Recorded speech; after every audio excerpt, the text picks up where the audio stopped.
Let's create a new account in CBB.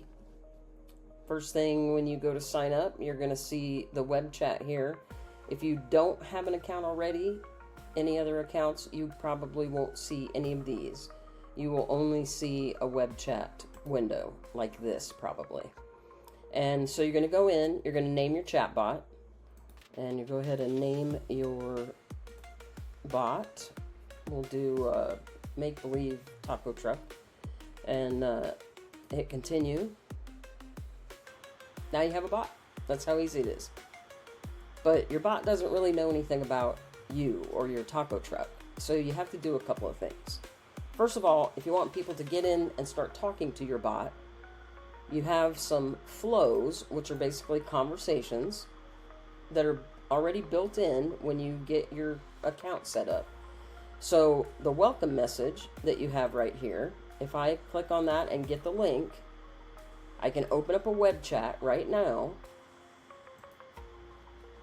get a new window here, paste that in, and there's my bot. It's going to say, hi, how can I help you? All right. And if I type in, who are you? It's not going to say it's my assistant for the taco truck. It's going to say it's OpenAI, because that's basically what it is. CBB gives you that capability right out of the chute. You don't have to pay for it. They take care of it. And right now, I could ask it something like, what kind of fish are in the Arkansas River? And it's probably going to give me the answer because it's a large language model, right? So you can ask it basic information and it's going to be able to talk to you about just about anything. Well, we don't want it to tell us everything. We want to start customizing this brain of our bot, this prompt, and we're going to design it to talk about our business. This is Kim's taco truck. So I'm going to train my bot how to talk about my taco truck, how to talk about my business. And I do that by going back over here to the brain, which is in your settings, integrations, OpenAI. You see AutoGPT is on, so it's going to work right out of the box, just like we did. But if I edit this prompt right here, this main brain, it's only going to talk about the things that I tell it to in here. I'm going to tell it who it is, what I want it to do. And then, of course, there are some more complicated things as we go along, building flows and creating functions. But it's all about giving instructions to the bot in this prompt of how you want it to act. What are the things you want it to do and how do you want it to do them? So that's called a knowledge base, what you're putting in this prompt here. It's the knowledge base for your business. CBB has made it super easy to build that knowledge base. Now, if you have a website already, you probably have a lot of that information up online. You could just take the URL of your website, put it into this knowledge base tool. In this knowledge base builder, you could put the URL to your website in here and have it generate the prompt for you. It'll extract the information, you can enhance it, and then you can copy that to your final prompt.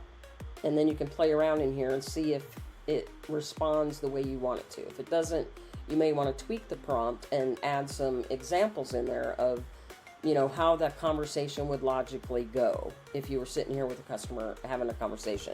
Because that's how you want the chatbot to respond.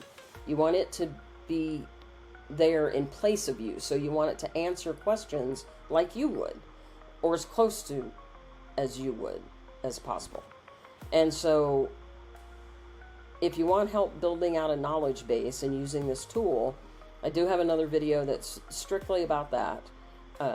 And I will attach that at the end of this video if you want to go watch that. But right now, I just want you to understand, you need a knowledge base. Whether you build it in here or you have it already, all your business information put into a document, you're going to go back here to settings.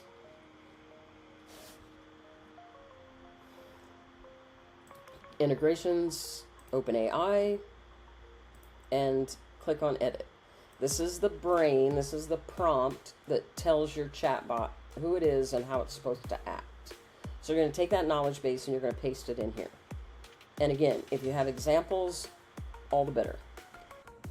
Okay, now that you have your knowledge base in, you've given the instructions to the prompt, and your chatbot is functioning the way you want it to, there's a few things that you need to go through on the setup here that would be a good idea. You can come in here to the General tab and you can change that account logo. You can also change your color. Just make sure if you change it to a different color, you click OK and save it. If you don't, it'll go back to the default color. But if you go to the channels, this is the different channels that you have the option to run your bot on. And so if you want to hook up your Facebook and Instagram, that's one per account, per paid account. So everything else, like the web chat, we can put as many web chat bots as we want and create several of those, but you can only have one Facebook and Instagram account linked to each paid account. The SMS and voice, you have to have either Twilio or audio codes, which I think is only voice for now, if you're going to run text messaging and voice calling. You can hook up to Telegram and your email. I think Ryan has a video on that if you want to set it up. And then when we go to the integrations, this is where you're going to want to come in here, in my opinion. Some of the first things you want to get hooked up here. OpenAI is provided for you. CBB pays for that. That's your LLM that you're using. You can also have your own API for Google Gemini and for Claude. But you would have to pay for those yourself and have those set up. But you could put your APIs in for those. Your Google Sheets, super easy to connect. Just go in and choose which account you want and then give it permissions. And then that way you're going to have the ability to use Google Sheets to capture all the data that you collect. And that's where the power is, in my opinion, on the chatbot, is being able to collect the user data, put it into a Google Sheet, and then use that data in so many different ways. You can either send it to a Google Sheet or you can pull data from Google Sheets. It's super powerful. And the other thing I would suggest is hooking up your calendar, whether it's a Google Calendar or Outlook. Get that set up so that when you have appointment taking in your bot, it gets reflected into your calendar. We also have Zapier and Make if you use a lot of third-party programs that aren't in here natively as integrations. But they're adding stuff all the time in here with CBB. So they've got the WooCommerce, Constant Contact, 11 Labs. They just keep adding. So this is going to change, I'm sure, frequently, because the more integrations that they put natively in here, the more options you're going to have in here.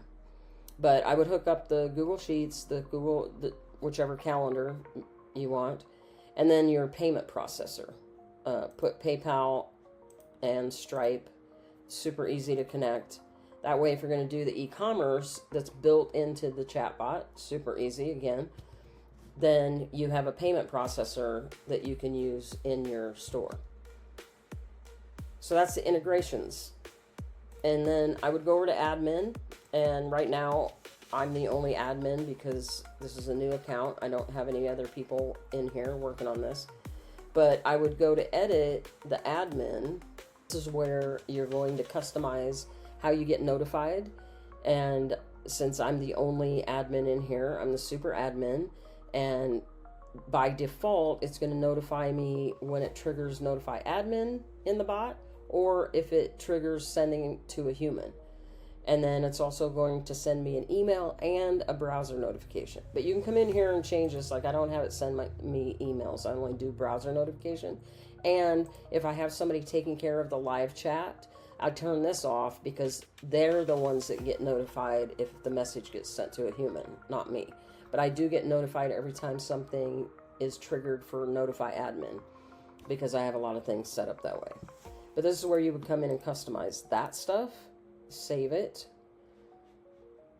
And then we'll go back to settings, and on customizations, this is if you're going to use e-commerce. You're going to have some customizations here on what confirmation messages get sent, how the cart is managed, and different notifications and flows for that, as well as when you have somebody sign up for emails or text, you have to give them the option to unsubscribe, or you have a subscribe as well, and the stop and start functions that by default they're already built in, and you could customize those and make different flows for those if you wanted to. But I would suggest leaving everything on default until you're comfortable with how everything works, and then as you get a little further in, you can start customizing more of these things. And billing is self-explanatory. That's where we're going to show your invoices for when you make your payments for the account. And that's it. That's the basics of setting up your bot and getting everything hooked up and integrated and getting all the channels set. And then once you have all this done, you're going to go in here and start doing things like in the marketing section. You have numerous things that you can do. This might look different depending on what you have hooked up to your account. And again, they update and change things a lot on here and give us the best stuff. So there may be things that are taken off of here because they're no longer relevant and they've got a better new tool, or things that are attached to your account are going to pop up different options here in the marketing. Like right now, this account doesn't have Facebook or Instagram channels hooked up. So we don't have any of those options in the marketing here for the Facebook comments. And so check this often to see if there's things in here that you could utilize in your bot that you haven't been taking advantage of. But don't get overwhelmed. Just use what you need for the function that you want to do right now, the one thing. And once that's working great, move on to the next. So we talked about using the knowledge base to set up your prompt. We talked about what to hook up in your settings as far as the channels and the integrations and some of your customization. And then we went to the marketing section to see some of the options that you'll have available to you to start using in the bot. You can also send broadcasts. You're going to have a contacts section here. So right now I just have the one because we opened that welcome message and I engaged with it. So it just shows me as a guest because it didn't collect any information from me. And then of course your flows. We looked at the welcome message, which is included. You also have a few special flows that are included, and you'll learn more about these as you start building out different flows. But the flows are basically instructions that you give to your bot of how to have a conversation. Also have an audio folder here. You can have an audio welcome message as well. Keep it simple, get the bot functioning, get a knowledge base in there, and then as you start using the bot, you're going to learn how powerful your inbox is. You see, this entire conversation that I had with that welcome message is in the inbox. If I would have collected any information, it would have put my name in here, my email, phone. It gives me the time that I engaged with the bot and where I came in on the bot, the welcome message. And it keeps this conversation in here. It'll put all the tags. Let me move over here. It'll put all of the information over here that you start engaging with this bot. And if you order things in e-commerce, it'll show up here that there was an order. If you make an appointment, it'll show up here that what the appointment is and when. And it's super powerful. The bot is active, so if the user goes back and engages again in that conversation, the bot is going to continue to talk to it. But if I wanted to take over, I could stop this and you see it said transfer to a human. So now I could go in here and type in real time, "This is Kim. I see you have an issue. Can I help?" So you could be in here in real time having a conversation and take over and have a live chat. And then when that's done, you could send it back to the bot. And now the bot is active again and the conversation just goes on. So the inbox is super powerful, and we'll make more videos on using the inbox and different ways you can use the inbox. And that's basically how you set up your first bot. And now you can just keep adding stuff to it. So stay tuned for more videos. I hope this was helpful. See you in the next one.